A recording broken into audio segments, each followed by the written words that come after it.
பூங்காட்டு திரும்பமா அடுத்த வர எபிசோடில் பார்த்திங்க அப்படின்னா குமரன் வந்து ஆனந்தி கிட்ட வந்து பேசுகிறாங்க. என்ன பேசுகிறாங்க அப்படின்னா, அன்றைக்கி ரெசார்ட்டில் தீபாவளி ஃபங்க்ஷன் அப்போது டான்ஸ் ஆடிட்டு இருக்கும்போது இன்பா வந்து என்கிட்ட தப்பாக நடந்துக்கிட்டா.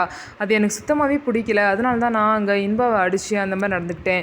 எனக்கு இன்பாவை கல்யாணம் பண்ணிக்கணும் அப்படிங்கிற ஒரு ஆசையே இல்லை. அவன் மேலே எனக்கு கொஞ்சம் கூட இன்ட்ரெஸ்ட் இல்லை. ஆனால் அவள் தான் என்னை கல்யாணம் பண்ணிக்கோங்க மாமா மாமான்னு சொல்லிட்டு என்னை எப்போ பார்த்தாலும் டார்ச்சர் பண்ணிகிட்டு இருப்பா.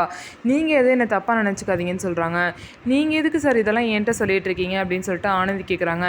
இல்லை, நீங்கள் அந்த இடத்துல இருந்தீங்களா, அதான் என்னை தப்பாக எதுவும் நினச்சிப்பீங்களோ அப்படின்னு சொல்லிட்டு தான் நான் சொன்னேன் அப்படின்னு சொல்லிட்டு குமரனும் வந்து சொல்கிறாரு. உடனே ஆனந்தி பார்த்திங்க அப்படின்னா, இல்லை நான் எதுவும் தப்பாக நினச்சிக்கல அப்படின்னு சொல்லிட்டாங்க. அதுக்கப்புறம் சரி நான் கட்ட பெருக்க சென்னை வரைக்கும் போகணும், நான் போயிட்டு வந்துடுறேன்னு சொல்லிட்டு குமரன் கிளம்பிட்டாரு. குமரனோட வீட்டில் பார்த்திங்க அப்படின்னா அவங்க அம்மா தங்கச்சி அப்படின்னு சொல்லிட்டு எல்லாருமே குமரனுக்கு வந்து நாங்கள் பொண்ணு பார்த்துருக்கோம், ஆனால் அந்த பொண்ணு யார் அப்படிங்கிற விஷயத்த இப்போதைக்கு சொல்ல வேணாம், ஏன்னா ஏற்கனவே நிறையா சம்மந்தம் பார்த்து கண்ணு பெட்டு வந்து எல்லாமே கெட்டு போயிடுச்சு, இந்த வாட்டி அப்படி ஆயிடக்கூடாது அப்படிங்கிறதுக்காக தான் நாங்கள் சொல்லலை அப்படின்னு சொல்லிட்டு பார்த்திங்க அப்படின்னா குமரனோட தங்கச்சியும் அம்மாவும் சொல்கிறாங்க. உடனே அந்த வீட்டில் உள்ளவங்களாம் ஓ அப்போ எங்கள் கண்ணு தான் பட்டுருச்சு சொல்லாமல் சொல்கிறீங்களா அப்படின்னு சொல்லிட்டு சண்டைக்கு வராங்க. ஸோ கண்டிப்பாக ஆனந்தி தான் பொண்ணு அப்படின்னு தெரிஞ்சா குமரனோட ஃபேமிலியில் உள்ள குமரனோட சித்தி அத்தை எல்லாமே இதை வந்து கெடுக்கிறதுக்கு தான் பார்ப்பாங்க. அதனால தான் அவங்க அம்மாவும் தங்கச்சியும் வந்து உஷாராக அதை சொல்ல மாட்டாங்க.